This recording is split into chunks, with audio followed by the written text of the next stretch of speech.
कहूँगा उनकी पार्टी को अपनी गिरेबान में देख के सोचें। जब भी कोई पार्टी 25 और 43 के आंकड़े या इक्वेशन में 25 वाली पार्टी 43 वाले के विरुद्ध उम्मीदवार खड़ा करती है तो उसका सिर्फ एक और एक ही संदेश हो सकता है। और मैं हर्ष महाजन जी की बात नहीं कर रहा हूँ, मैं इस चुनाव की बात नहीं कर रहा हूँ, मैं एक सिद्धांत की बात कर रहा हूँ।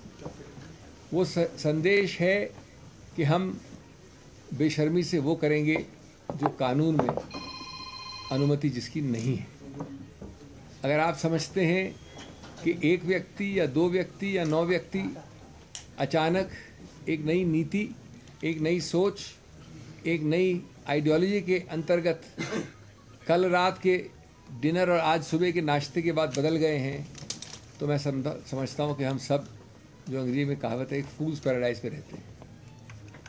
ये बदलाव बहुत दुर्भाग्यपूर्ण है भारत के लिए और विशेष रूप से हिमाचल प्रदेश के लिए, जिसकी संस्कृति, जिसके पहाड़ी या नीचे रहने वाले लोग इस संस्कृति से अवगत नहीं थे कुछ समय पहले तक। अगर ये नए भारत, न्यू इंडिया की परिभाषा है तो मैं तो पुराने भारत को ही प्रेफर करूँगा। हमने हारते हारते भी इतिहास बनाया है। इतिहास इसलिए कि इतनी जद्दोजहद की, इतना मन बदलाव किया, लेकिन एक और मन बदलाव नहीं कर सके।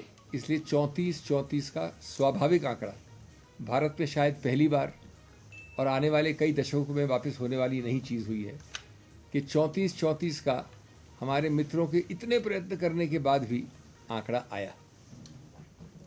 और 34 का आंकड़ा स्वाभाविक आया। एक वोट भी इनवैलिड नहीं हुआ, सेकंड प्रेफरेंस वोट भी एक भी नहीं था। ये इस चुनाव की विशेषता है, शायद 75 साल में पहले कभी नहीं हुआ। और उसकी सबसे बड़ी विशेषता कि उसके बाद एक ड्रॉ ऑफ लॉट से निर्णय हुआ। मैं सिर्फ ये कहना चाहूँगा कि जो हुआ सो हुआ, हमको भविष्य का सोचना चाहिए। और एक आश्वासन दे के मैं हिमाचल से जा रहा हूँ।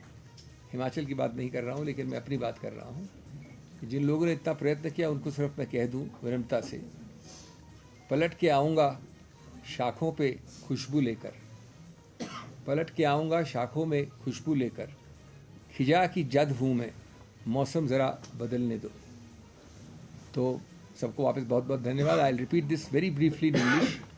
I want to thank from the bottom of my heart the entire top leadership of the Congress, the Congress President, the former Congress President, Srimati Sonia Gandhi, and the entire top leadership. तो इस वक्त की बड़ी खबर आपको बता रहे हैं, अभिषेक मनु सिंघवी ने अपनी हार मान ली है।